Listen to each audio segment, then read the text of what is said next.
So everyone check out that stream on the channel. And but one thing that you guys did bring up in that, which kind of inspired me to ask you this question, is, did the 49ers have the wrong game plan going into the Ravens game? I was sitting with you at the pregame show with Lo Neal that you do with 95.7, and you guys were talking about it's a run versus run game. The Baltimore Ravens are one of the best running offenses in the league, and the Niners have one of the best running offenses in the league. But then we're sitting there at halftime and we're looking at it, and it's mostly passes. It was a heavy pass game. And you actually asked Kyle Shanahan about this today. So I'll play that clip real quick. But this was interesting to hear what Kyle had to say about it. He said it was more situational, but let me play this right here. Ravens had struggled against two backs defending the run. Did McDonald give you guys different fronts or different looks that you didn't anticipate, or in hindsight, after watching the film, do you wish that you had run it with two backs at them a little bit more in that first half? No, that's just how it goes. It's never that you plan on not doing something. It's first two plays of the game were a pass. Second two game play, actually the next three plays were going to be a run if you go by our openers. But the first two plays only got us 3 yards, so then it's 3rd and 7, and we got a 54-yarder that got us to the 28-yard line. We had a top call on the 28-yard line. That's a different area from our openers, so we went right to that. Got another, I think, 13-yarder, and we had a top call on the 15-yard line. That's different than our openers, so end up opening the game up with 5 straight passes. Then I think we went to 3 straight runs after that. Then we had a couple turnovers, so it just plays out that way. There's no, we decided to go less 2 back or 1 back. It's what happens when you don't go drives. So that was obviously Shanahan, but I have an idea of how you're going to answer this. I personally think it was the right game plan. But what were your thoughts on what Kyle told you today, and what was your thoughts on the game plan as a whole?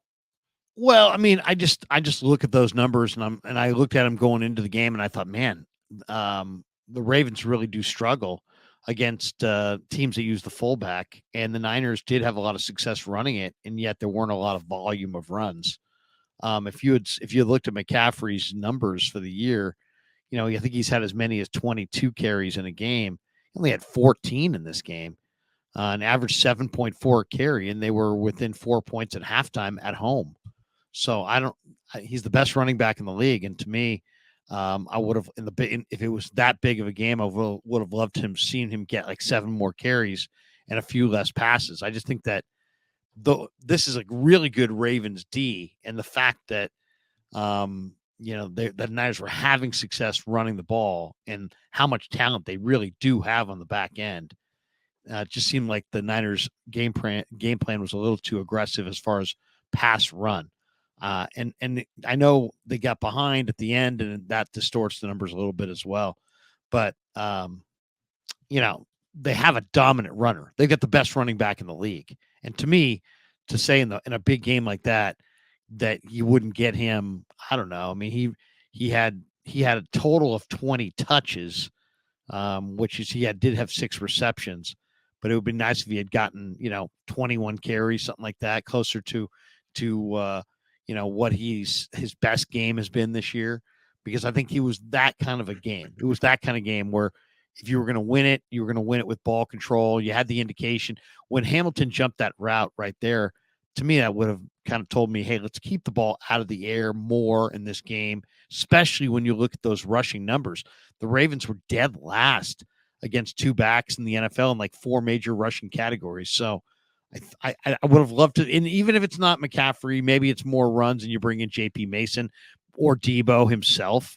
But 14 for McCaffrey, 2 for Debo, none for Mason, against a team that struggles to stop the run, in two running back situations, worst in the league. I wanted to see more running in this game. I thought the numbers dictated it and called for it. Instead, you got 32 passes from Purdy and 14 from Darnold. I mean, they had 46 dropbacks and 18 runs. To me, you're talking about balance. I think they lost some balance and they didn't establish the run, or they did establish the run, but they just didn't overall have enough rushing plays. I mean, I want to see Debo get the ball at least 5 times running the ball against a run defense as flawed as this Ravens one was, especially when you looked at how good some of those players were on the back end. I mean, they've got proven players on the backside of their defense. Yeah, I mean, I actually do kind of agree with you on that. Like, they did need to run it probably a few more times in that game. I mean, I'm not exactly sure when exactly the carries came and when they did it, and if it would have panned out to be around the same if they weren't down so much. But I mean, yeah, you're right. CMC was averaging 7.4 yards per carry. I mean, one of those carries was really long, so it probably exaggerates that number. But where I was kind of disagreeing with the take is more in just the sense where I don't think the game plan was faulty as much as the interceptions blew up the entire game plan. Does that make sense? Like, if you look at the Ravens, from a box score, or not, maybe not from a box score, but from a score perspective, it's like, oh, well, 33-19. It was 33-12 at one point or whatever the score was. But the Ravens never had to drive more than 53 yards to score a touchdown. They got the ball 53 yards or closer 5 times in that game and scored 4 of those times, accounting for 24 of their points. The Niners never got the ball closer than the 64 yards or farther from the goal line. I just think that, the turnovers blew up the game plan that the 49ers had on offense, not that they weren't executing outside of those turnovers. I mean, I thought the defense was left with some short fields and had to do the best they could. But I mean, you give up what was it 3 field goals for Justin Tucker? So I mean that didn't help. They took those plays. It was very conservative. There were times where John Harbaugh could have gone for it and took the field goal. So he took the points when they were there and found a way to wind up with more at the end. I mean, they just ultimately you're not going to have 100 yards of penalties and 5 turnovers and win football games. You just don't. The 49ers, though, if you look at the numbers, they had more success running it, and they have, the stat sheet definitely favors the 49ers in several spots, but ultimately turnovers are a major part of the NFL. Yeah. It's not just turnovers, it's turnover margin. So you could have 5 turnovers in a game if they had 4. Yeah. It was just a wild game. You get dropping the ball back and forth. But they're -5 in turnovers. They only have 11 series in the game.